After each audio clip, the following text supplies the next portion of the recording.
Asta here and welcome back or welcome to my channel.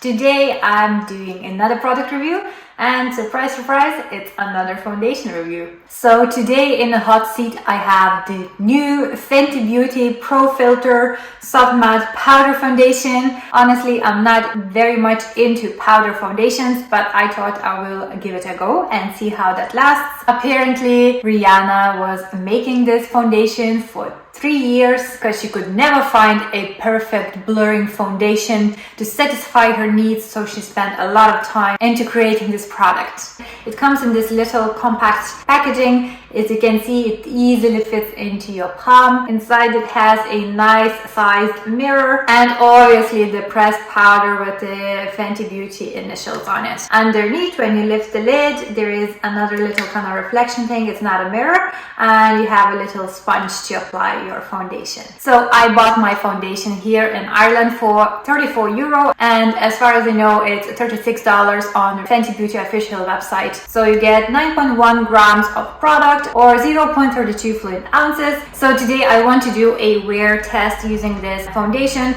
So as always, I have my face prepped just with the primer. I always use the Ordinary primer, the Ordinary Hydrogen Silicone primer. Although I have to tell you a secret, I have found a new primer that is really amazing, and I think it will replace the Ordinary one. So I have nothing on my skin, just my moisturizer from this morning.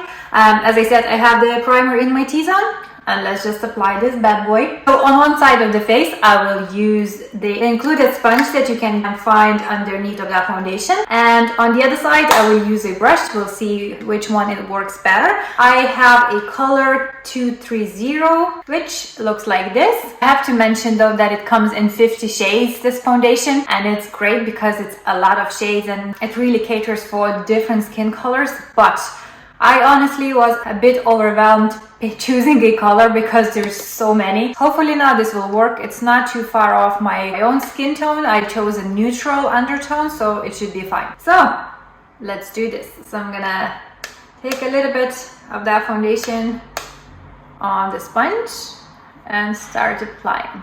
So this foundation says to be long wearing, sweat and heat resistant, gives blurring finish, no flashback, and is light to buildable full coverage. Also, it shouldn't settle into my fine lines, which is a nice promise. Okay, so as you can see, it gives me full on medium application using a sponge. Applies really easily, just literally glides on. Looks really lovely on the skin. I wouldn't say this powder is undetectable on the skin because I can really see it sitting on my skin, but I suppose it depends on how you prep your skin. So if you use like a hydrating moisturizer or like a hydrating primer, I think it would be better, because usually all these pressed powders, they are more on the matte side and more on the drier side.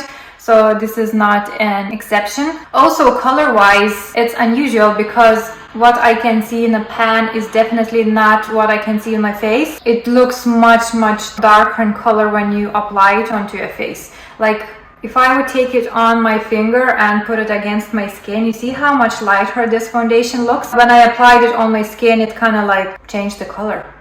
Okay, so now for the other side, I'm going to use a kabuki brush. This is the Bobbi Brown little kabuki brush. I'm gonna do the same thing and apply this foundation on my face. Right off the bat, I can see that using a brush, it gives a much more lighter coverage, much more lighter finish. It's not as strong as using a sponge. So I suppose it's like a personal preference. If you prefer that fuller coverage, you can definitely use that sponge. I personally, maybe for everyday, like this lighter coverage. For some reason, when on this side where I'm using brush, it seems like the color isn't as dark as the side. I don't know if you can see it on the camera, but I can definitely see that the side where I've used the sponge is a bit darker in color than on the side that I've used brush, but maybe it's just to do with the fact that it's a lighter coverage on this side, not sure. So here is both sides done. Definitely gives that blurring effect to the skin and that kind of more airbrushed finish to the skin. As you would suspect, it's not tacky.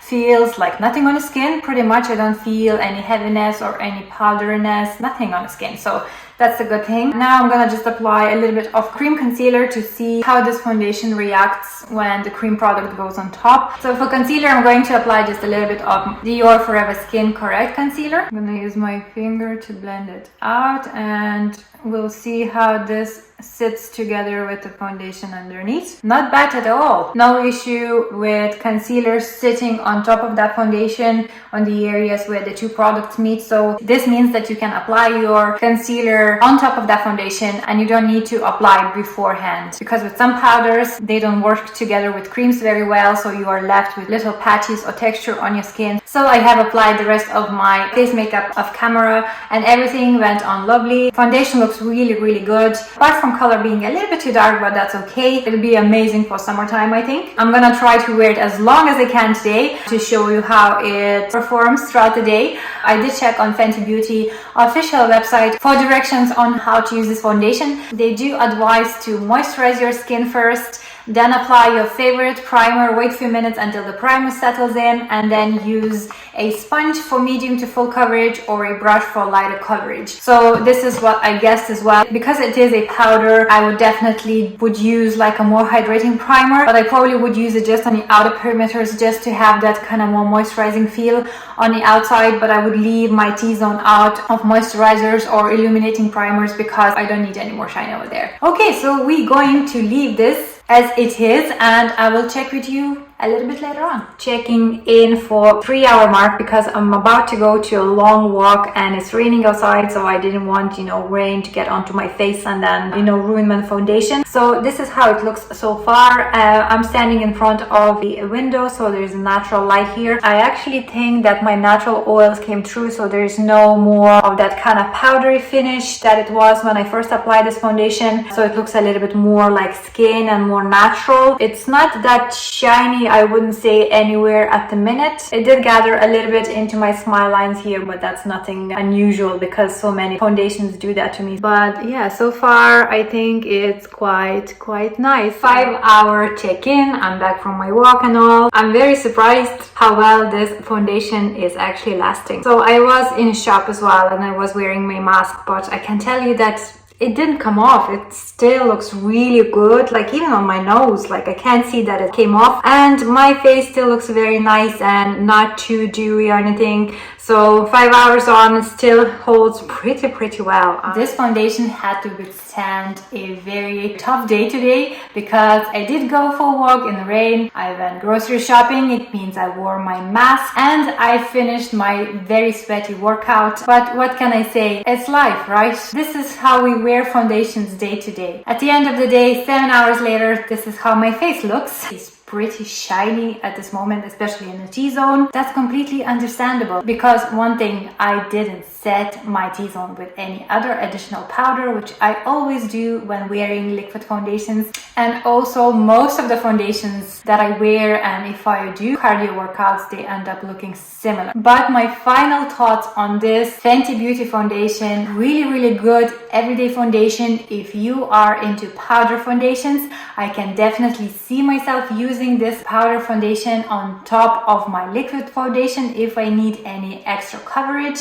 Also, what I've noticed, and I was really surprised, that I wore my mask and when I took it off, nothing came off. This foundation is a really good idea if you know you'll be wearing masks in and out of the shop. So I think it wouldn't transfer as quick as the liquid foundations do, and I think I will wear this foundation myself when I go now grocery shopping. I think it's definitely for someone with normal to combination. Wouldn't recommend this for mature skins because it is on that more matte and drier side. If you on a drier side, however, you can prep your skin accordingly beforehand. I don't have a dry skin myself, but I see myself using a moisturizing primer. Although after 2 hours, my own oils kind of came through my skin and this foundation didn't look as kind of powdery. Also, wearing a powder foundation, it means it's touch proof and you can touch your face all you like while it doesn't come out for me. Another little thing to have in mind when you're buying this foundation is shades. When I applied this foundation, it definitely seemed so much darker on my face face than it is in a pan. It looks